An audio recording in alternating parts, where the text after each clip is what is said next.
இளைத்தவனுக்கு எல்லை கொடு, கொழுத்தவனுக்கு கொள்ளை கொடு என்று ஒரு வழக்கு சொல்லாடல் ஒன்று.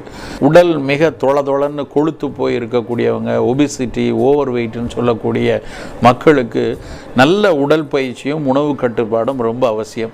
அந்த உடற்பயிற்சி உணவு கட்டுப்பாடோடு சேர்ந்து அவர்கள் கொள்ளை ஏதாவது ஒரு வகையில் சேர்த்து கொண்டே வந்தால் அந்த கொள்ளு ரொம்ப கலக்கலாக கொளவென்று இருக்கக்கூடிய தசை பகுதிகளை இறுக்கி உடல் எடையை குறைக்க உதவும் என்று இன்றைக்கு நவீன அறிவியலும் அதுக்கு சான்றளிக்க துவங்கிவிட்டது. கொள்ளு சுண்டலாக, கொள்ளு பயராக, கொள்ளு கஷாயமாக நாம் நிறைய அதை ஏராளமாக பயன்படுத்தி இருக்கிறோம். கொள்ளு உடல் சூட்டை கொடுக்கும். அதனால் மாதவிடாய் சமயங்களில் அதை தவிர்க்கலாம். நிறைய மாதவிடாய் கோளாறு இருக்கவர்கள் மருத்துவரோட அனுமதியோடு அதை எடுத்துக்கொள்ளலாம். மற்றபடி கொள்ளை தொடர்ந்து எடுத்து வரும்போது உடல் எடையை குறைப்பதற்கு நாம் எடுக்கும் முயற்சிக்கு உறுதுணையாக அது இருக்கும்.